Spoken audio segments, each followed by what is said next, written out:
Bismillahirrahmanirrahim. Assalamu alaikum dear student.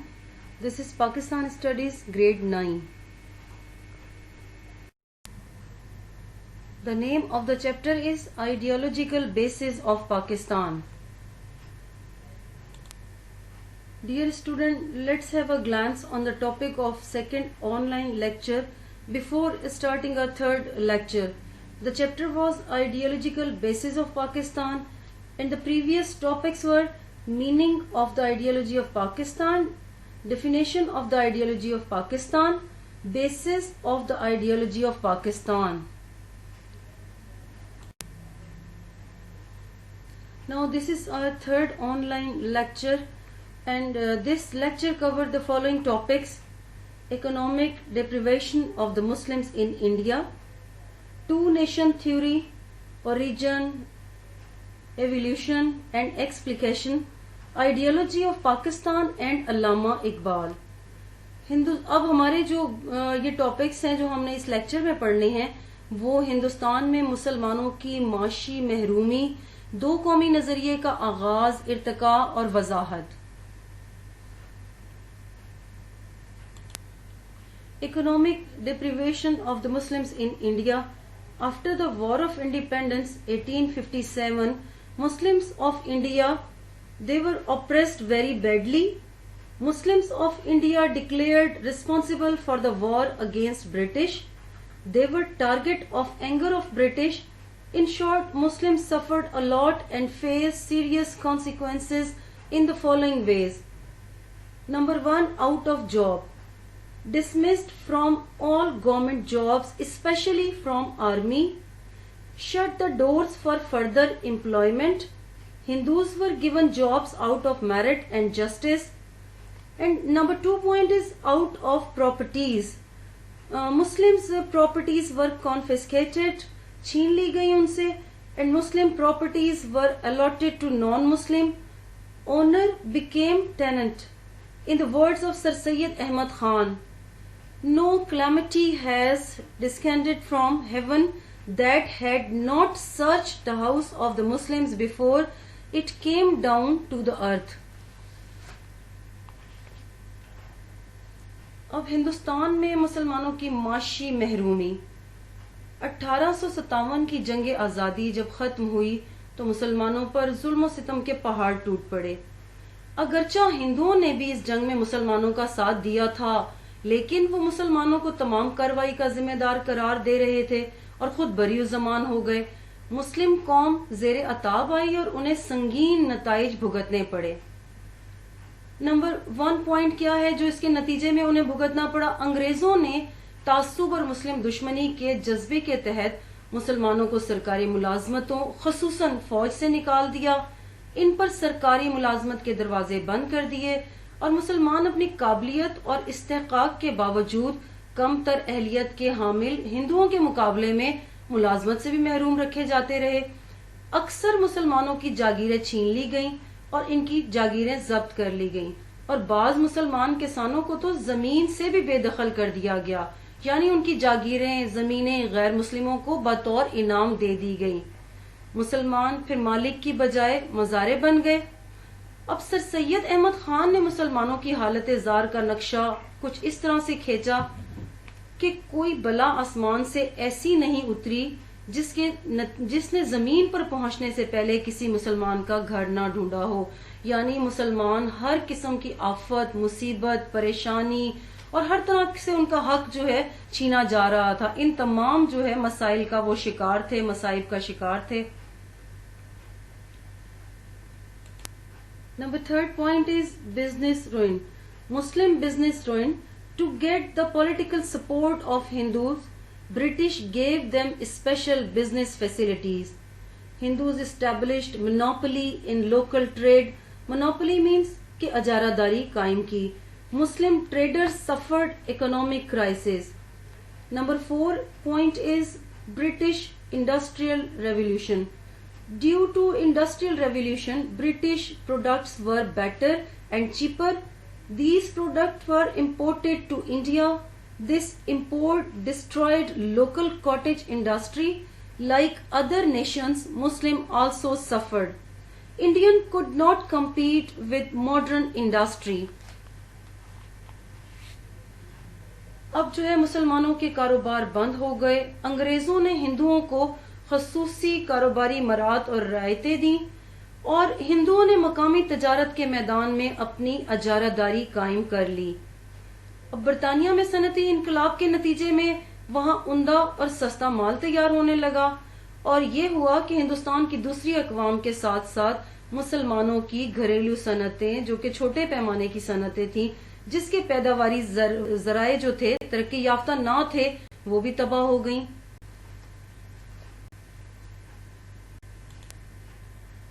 The fifth point is Indian export failed.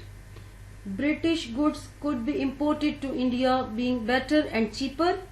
There were no demand of Indian goods either in British or in Europe. Indian goods exports failed. Millions of the people suffered unemployment, among them a large number of Muslims included. आखिरी point जो कि पांचवा point है वो क्या है?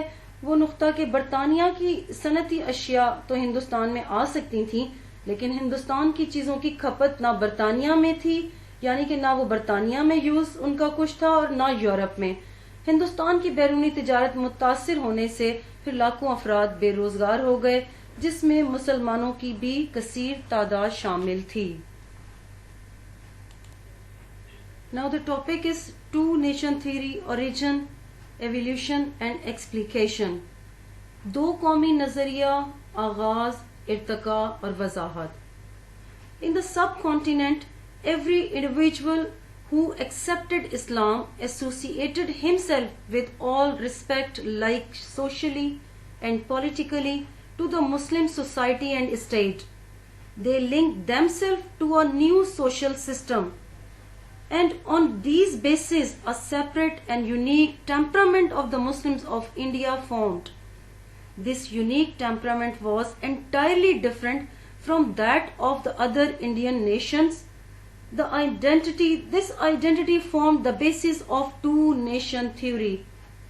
अब बड़े सगीर में जो शख्स जो इस्लाम कबूल करता था वो अपने आप को माशरती और सियासी सतह पर मुस्लिम माशरे और रियासत से वाबस्ता कर लेता था और इसी सूरत में वो अपने साबिका रिश्तों को तर्क करके और अपने आप को एक नए समाजी निजाम से जोड़ लेता था। इसी बुनियाद पर फिर वक्त गुजरने के साथ साथ मुसलमानान बरे सगीर का अलग और मुनफरिद मिजाज पैदा हुआ जो हर लिहाज से दूसरी अकवाम से मुख्तलिफ था। इसी तशख्खुस को असास मानते हुए दो कौमी नजरिया उजागर हुआ, यानी कि बरे सगीर पाको हिंद में दो अकवाम मुसलमान और हिंदू आबाद हैं। मुसलमान सदियों से साथ रहने के बावजूद अपना एक अलहदा तशख्खुस पहचान रखते हैं, हर लिहाज से वो दूसरी कौमों से मुख्तलिफ है, उनका जिंदगी का जुदागाना अंदाज है, उनका सोच का अलग अंदाज है, उनका रहन सहन, उनकी तहजीब व तमद्दन, उनका जो है नॉर्म्स कंडीशन, हर तरह से वो दूसरी अकवाम से मुख्तलिफ है। इस वजह से जो है उन्हें एक अलहदा रियासत की जरूरत पेश आई और यही दो कौमी नजरिया कहलाता है। In the perspective of the subcontinent, two nation theory means two major nations, the Muslims and the Hindus. They were entirely different from each other in their religious ideas, the way of living and collective thinking. Despite living together for centuries, they could not intermingle with each other. Indian Muslim fought the war of freedom on the basis of two nation theory. After accepting this theory as a historical fact, two separate states, Pakistan and India, came into being. This theory is the basis of the ideology of Pakistan. अब अगर दो कौमी नजरिए की तारीख हम देखते हैं या इसके पस मंजर को देखा जाए तो जायजा लिया जाए तो हमें ये नजर आता है कि यहाँ पर दो बड़ी अकवाम आबाद थीं, जैसा कि आप जानते हैं कि एक मुसलमान और दूसरी हिंदू कौम, और ये दोनों अकवाम अपने मजहबी नजरियात, अपने रहन सहन, अपने अंदाज, इज्तमाई सोच, यानी कि वो हर तरह से एक दूसरे से बिल्कुल मुख्तलिफ अकवाम थीं। इन अक़वाम के बुनियादी असूल, इनका रहन सहन, इनका तरीका, हर तरह से ये एक दूसरे से मुख्तलिफ हैं।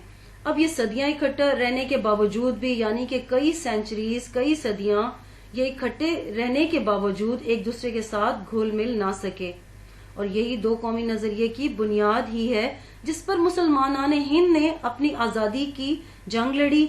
और इस नजरिए को एक तारीखी हकीकत मानने के बाद ही रियासत में बरसगीर में जो है दो अलग अलग रियासतें पाकिस्तान और भारत के नाम से वजूद में आईं। और यही तस्वुर नजरिए पाकिस्तान की असास है। So far as the evolution of two nation theory is concerned, some personalities and their thoughts are very important, although they do not belong to the same period. The first one is Sir Syed Ahmad Khan, first person who used the term two nation theory due to Hindi-Urdu controversy in Banaras in 1867. He declared the Muslim a separate nation. He convinced the government that two nations settled in the subcontinent. The one nation is Muslim and the other is Hindu. Muslims are a separate nation from Hindus because of civilization, culture, language, customs and philosophy of life. The theory infused a political spirit among Muslims and thus India was divided.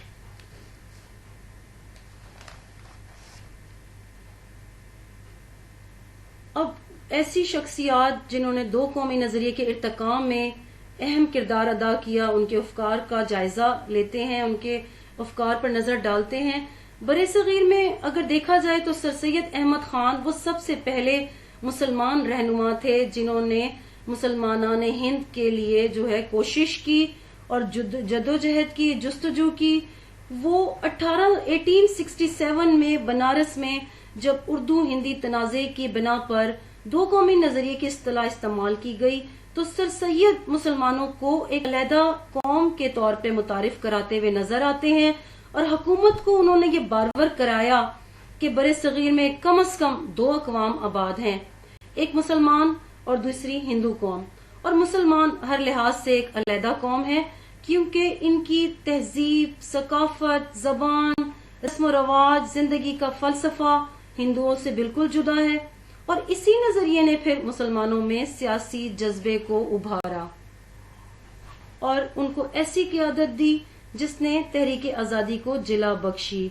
और यही दो कौमी नजरिए की बिना पर हिंदुस्तान तकसीम हुआ। The second important personality is Dr. Allama Muhammad Iqbal. He presented the idea of separate state for Muslims and said Muslims would not allow that their religious, political and social rights are usurped. Therefore, I would like to see the Punjab, North-West Frontier Province यानी के KPK and Sindh and Balochistan put together in a single state. Chaudhry Rahmat Ali, in January 1933, during his stay in England, published a pamphlet named Now or Never. This pamphlet was also distributed among Indian politicians. In this pamphlet, the name of the separate state for the Muslims was proposed as Pakistan. In his opinion, Muslims possess the history and civilization of their own. He believed that Muslims are a nation different from other living in India. Doctor Mohammad Allama Iqbal ने अब मुसलमानों के लिए अलग रियासत का तस्वुर पेश करते हुए कहा कि मुसलमान ये बर्दाश्त नहीं कर सकते कि इनका मजहबी, सियासी और माशरती हकूक को सलब किया जाए, यानी कि हकूक को खत्म कर दिया जाए। लिहाजा उन्होंने कहा कि मेरी ये ख्वाहिश है कि मुसलमानों के लिए जो बरसगीर में मुसलमान रहते हैं उनके लिए पंजाब, सरहद यानी कि खैबर पख्तूनख्वा, सिंध और बलूचिस्तान को मिलाकर एक रियासत बना दी जाए। अब चौधरी रहमत अली के जो है उस पॉइंट ऑफ व्यू से देखते हैं उन्होंने क्या पाकिस्तान बनाने के लिए क्या अल्फाज इस्तेमाल किए, क्या मुल्क के लिए नाम सजेस्ट किया। चौधरी रहमत अली ने जनवरी 1933 में इंग्लैंड में कयाम के दौरान ही अपने चंद साथियों से मिलकर एक किताबचा नाउ और नेवर के नाम से शाये किया था और इस किताबचे को हिंदुस्तानी सियासतदानों में तकसीम भी किया। और फिर इस किताबचे में जो पम्फलेट था इसमें मुसलमानों को अलहदा रियासत का नाम पाकिस्तान तजवीज किया, जो कि पहली दफा बाकायदा तौर पर चौधरी रहमत अली ने पाकिस्तान नाम तजवीज किया था। और चौधरी रहमत अली का ये ख्याल था कि मुसलमानों की अपनी एक तारीख और तहजीब है, उन्हीं की बुनियाद पर इनकी कौमियत हिंदुस्तानी होने की बजाय पाकिस्तानी है।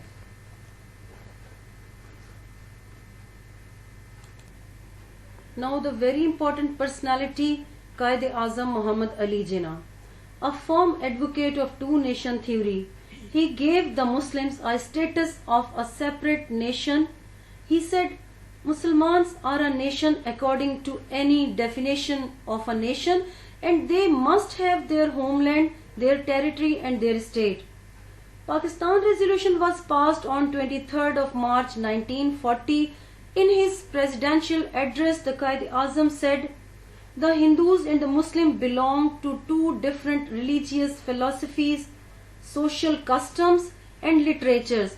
They have different epic, different heroes, different episodes to tie together two such nation under a single state.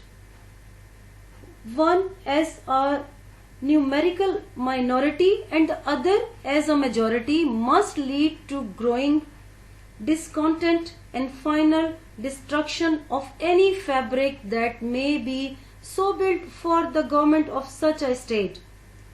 It would be better for the British government to announce the partition of the subcontinent by keeping in view the interest of the two nations. It would be a right step religiously as well as historically. अब अगर दो कौमी नजरिए के तनाजुर में हम कायद आजम की शख्सियत का जायजा लें तो कायद आजम मोहम्मद अली जिन्ना दो कौमी नजरिए के जबरदस्त हामी थे। वो हर लिहाज से मुसलमानों को एक अलग कौम का दर्जा देते थे। आपने इस सिलसिले में फरमाया कि यानी कौमियत की जो भी तारीफ बयान की जाए, मुसलमान इस तारीफ की रूह से एक अलग कौम है और वो इस बात का हक रखते हैं कि अपनी अलग मुमलिकत कायम करें। अब करारदाद लाहौर जो कि 23 मार्च 1940 को मंजूर हुई, जिसमें आपने अपने खुतबा सदारत देते हुए ये बयान किया कि हिंदू और मुसलमान दो अलहदा मजाहिब से ताल्लुक रखते हैं और बिल्कुल मुख्तलिफ अकायद पर कायम हैं और मुख्तलिफ नजरियात की अक्कासी करते हैं। अब दोनों अकवाम के हीरोज और रज़मिया कहानियां वाकयात वो सब कुछ एक दूसरे से मुख्तलिफ है, लिहाजा दोनों कौमों को एक लड़ी में पिरोने का मकसद सिर्फ बरे सगीर की तबाही है। अब क्योंकि ये बराबरी की सतह पर नहीं है बल्कि अकलियत और अक्सरियत के रूप में मौजूद हैं, तो बरतानवी हुकूमत के लिए यही बेहतर होगा कि इन दोनों अकवाम के मफादात को मद्देनजर रखते हुए बरे सगीर की तकसीम का ऐलान करें, जो कि तारीखी और मजहबी लिहाज से एक सही कदम होगा।